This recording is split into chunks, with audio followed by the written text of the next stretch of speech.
নমস্কার বন্ধুরা, আজ একটা নতুন রেসিপির সঙ্গে হাজির হয়ে গেলাম। আজ বানালাম শাপলার ঘন্ট।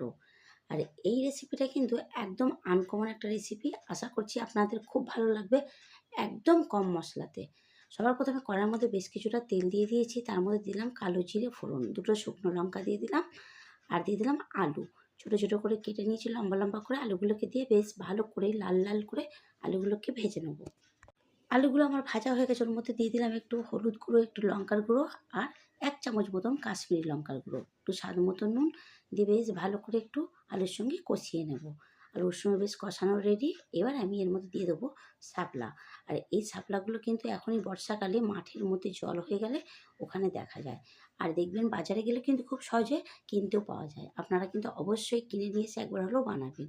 আর যেখানে গ্রামের থেকে দেখবেন রেসিপিটা, তারা কিন্তু জানেন গ্রামের মধ্যে মাঠের মধ্যে জল হলে কিন্তু এই জিনিসটা দেখা যায়। আপনারা কিন্তু অবশ্যই একবার হলেও বানিয়ে দেখবেন, খুব সুন্দর লাগে। আর খুব অল্প উপকরণে আর অল্প মশলাতে দারুণ সুন্দর একটা রেসিপি। একটু ছোলা মটর সিদ্ধ করা দিলাম, কারণ শাপলা খুব নরম জিনিস, তাড়াতাড়ি সিদ্ধ হয়ে যায়, এই জন্য আমি সিদ্ধ করে দিয়েছি। দিয়ে বেশ ভালো করে 2-5 মিনিট ধরে কষিয়ে কষিয়ে রান্না করব। এবার এদিকে মোটামুটি আমার কিন্তু এদিকে শাপলাটা সিদ্ধ হয়ে গেছে, আলুও সিদ্ধ হয়ে গেছে। এবার আমি দিয়ে দেবো 1 চামচ চিনি। নিরামিষি রান্নার মধ্যে একটু চিনি না দিলে কিন্তু ভালো লাগে না। চিনিটা দেওয়ার পরে এবার দেবো মেন জিনিস, কালো সর্ষে, হলুদ সর্ষে, পোস্ত আর 2টো কাঁচা লঙ্কাটাকে পেস্ট করে নিয়েছিলাম, সেই পেস্টটা দিয়ে দিলাম। দিয়ে বেশ 1-2 মিনিট ভালো করে মিশিয়ে দেবো।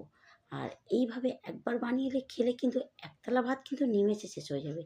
খুব সুন্দর একটা রেসিপি, আর খেতে কিন্তু অসাধারণ হয়। যদি বাড়িতে বানিয়ে দেখেন আমাকে কমেন্ট করতে কিন্তু ভুলবেন না। এবার ওপর থেকে দিয়ে দিলাম একটু ছোট ছোট করে টুকরো করে নিয়েছি বড়ি। বড়ি ভাজা দিয়ে দিলাম। যদি আপনারা মনে করেন একদম ছোটো সাইজের বড়ি পাওয়া যায়, ওটাও আনতে পারেন। আজকে আমার কাছে ওটা ছিল না, এই জন্য আমি বড় বড়িকেই ভেজে ছোটো করে দিয়েছি। একটু সর্ষের তেল দিয়ে দিলাম। রান্নাটা কিন্তু রেডি। কথা বলতে বলতে কিন্তু শাপলার ঘন্ট রেডি হয়ে গেল। আপনারা কিন্তু অবশ্যই বানাবেন। আজকের মতন নমস্কার।